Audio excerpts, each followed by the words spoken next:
मैं हूं अंजू, आप देख रहे हैं 10 संकेत लाइव। दोस्तों, क्या आपने कभी सोचा है कि अंतर्राष्ट्रीय स्तर पर होने वाले युद्ध और भू राजनीतिक तनाव का सीधा असर आपकी आस्था और धार्मिक यात्राओं पर भी पड़ सकता है? इतिहास गवाह है कि वैश्विक संकट केवल सीमाओं तक सीमित नहीं रहते, बल्कि उनका प्रभाव आम लोगों के जीवन के हर पहलू तक पहुंचता है। आज एक बार फिर ऐसा ही परिदृश्य देखने को मिल रहा है, जहां खाड़ी क्षेत्र में जारी तनाव और संघर्ष ने हज यात्रा को प्रभावित करना शुरू कर दिया है। हज कमेटी, जो अल्पसंख्यक मामलों के मंत्रालय के अंतर्गत कार्य करती है, हाल ही में हवाई किराए 10,000 की बढ़ोतरी का निर्णय लिया है। सरकार द्वारा जारी सर्कुलर के अनुसार मध्य पूर्व की मौजूदा स्थिति और एविएशन टाइम एंड फ्यूल यानी एटीएफ की बढ़ती कीमतों को देखते हुए यह कदम उठाया गया है। जानकारी के मुताबिक 28 फरवरी से शुरू हुए इस संघर्ष के बाद एटीएफ की कीमतें दुगनी से भी ज्यादा बढ़ चुकी है, जबकि एयरलाइंस के कुल परिचालन खर्च का लगभग 30 से 40% हिस्सा केवल ईंधन पर निर्भर करता है। ऐसे में यह स्वाभाविक है कि बढ़ती लागत का बोझ यात्रियों पर डाला जाएगा और इसी के चलते प्रत्येक हज यात्री को लगभग 100 अमेरिकी डॉलर यानी करीब 10,000 अतिरिक्त भुगतान करना होगा, जिसकी जिम्मेदारी स्वयं यात्रियों को उठानी होगी। इसके साथ ही सभी यात्रियों को 15 मई तक यह अतिरिक्त राशि जमा करने के निर्देश भी दिए गए हैं। इस फैसले का सीधा प्रभाव उन लोगों पर पड़ेगा जो वर्षों तक अपनी कमाई का एक हिस्सा बचाकर हज यात्रा का सपना संजोते हैं। हर साल लगभग 1.25 लाख भारतीय हज के लिए जाते हैं और पहले से ही प्रति यात्री औसतन 4 लाख तक का खर्च करता है।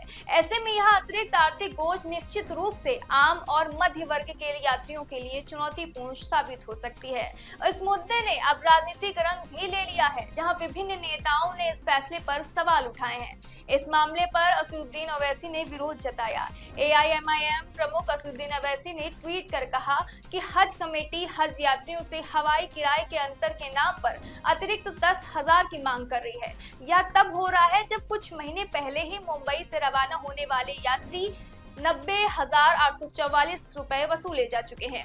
यह आम यात्रियों के लिए मौजूदा दरों से लगभग दुगना है। क्या हज यात्री हज कमेटी के जरिए जाने की सजा भुगत रहे हैं या सरासर शोषण है और कुछ नहीं? ज्यादातर हज यात्री अमीर नहीं होते, वे हज पर जाने के लिए सालों तक पैसे बचाते हैं। उनके लिए यह कोई विलासिता नहीं। उन्होंने आगे कहा कि इस सर्कुलर को तुरंत वापस लिया जाना चाहिए और हज यात्रियों से वसूले गए पैसे उन्हें वापस किया जाना चाहिए। हज यात्रा के लिए हवाई दाम बढ़ाए जाने पर AIMIM नेता वारिस पठान का भी बयान सामने आया। उन्होंने कहा कि एक गरीब आदमी पूरी जिंदगी कड़ी मेहनत करता है, पैसे जमा करता है और फिर हज पर जाता है। हर साल हज कमेटी के जरिए लगभग 1.25 लाख तीर्थयात्री हज पर जाते हैं। सरकार हर तीर्थयात्री से लगभग 4 लाख रुपए लेती है, जिसमें एयरलाइंस, रहने का इंतजाम और बाकी सब कुछ शामिल होता है।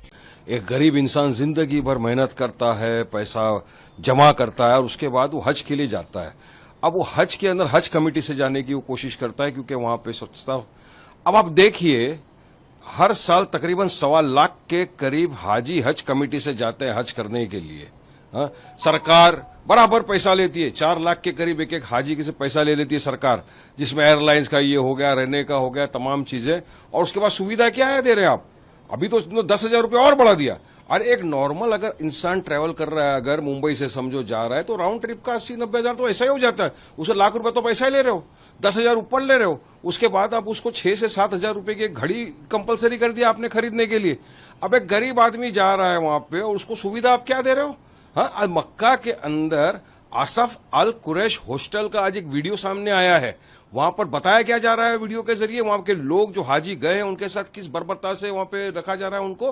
हाँ, वहां पर एक रूम में 16 आदमी को आपने डाल दिया, फैमिली अलग, बड़े बुजुर्ग सब एक जगह के ऊपर, एक बाथरूम आपने दिया, एक वॉशरूम आपने दिया है। आप सोचिए, अब महिला है, बुजुर्ग है, किस तरह से वहां पे जाएंगे वो उसके अंदर?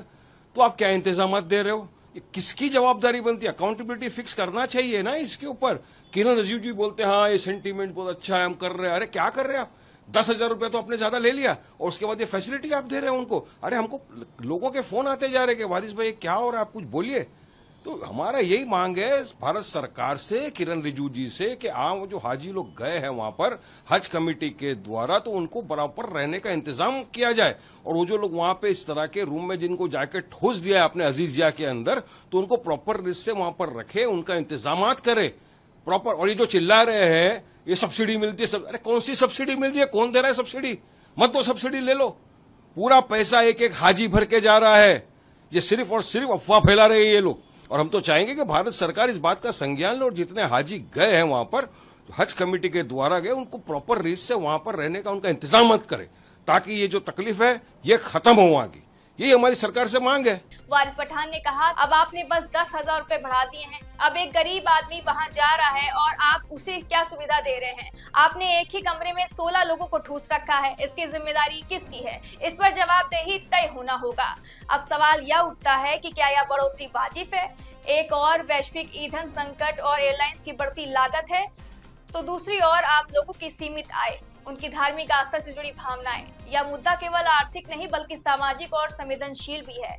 यदि हम इतिहास पर नजर डालें तो यह पहली बार नहीं है जब हज यात्रा की लागत में वृद्धि हो गई हो। कोविड-19 महामारी के दौरान 2020 से 2022 के बीच भी अंतर्राष्ट्रीय उड़ाने पर प्रतिबंध, सीमित सीटें, क्वारंटाइन, टेस्टिंग जैसे अतिरिक्त खर्चों ने हज पैकेज की कीमतों को काफी बढ़ा दिया था। इसी तरह 2013 से 2014 के सऊदी अरब में भी हरम क्षेत्र में विस्तार के चलते हज कोटा कम कर दिया गया था, जिससे मांग बढ़ी और उपलब्ध सीटें घट गई। परिणाम स्वरूप किराए और पैकेज की लागत में इजाफा हुआ था। अगर हम पीछे जाएं तो गोल्फ वॉर के दौरान भी तेल की कीमतों में भारी उछाल आया था, जिससे अंतर्राष्ट्रीय किराए और धार्मिक यात्राओं को प्रभावित किया गया था। इन सभी उदाहरण से यह स्पष्ट होता है कि जब जब वैश्विक संकट जैसे युद्ध या महामारी उत्पन्न होते हैं या फिर तेल के एटीएफ की कीमतों में भी तेजी आती है, तब हज यात्रा की लागत पर सीधा असर पड़ता है। वर्तमान स्थिति भी उसी पैटर्न का हिस्सा है। हालांकि इस बार विवाद इसलिए अधिक है क्योंकि इसका सीधा प्रभाव आम और मध्यम वर्ग के यात्रियों पर पड़ रहा है। ऐसे में यह विचार करने योग्य है कि क्या सरकार को इस फैसले पर पुनर्विचार करना चाहिए या फिर वैश्विक परिस्थितियों को देखते हुए इसे एक आवश्यक कदम मानना चाहिए।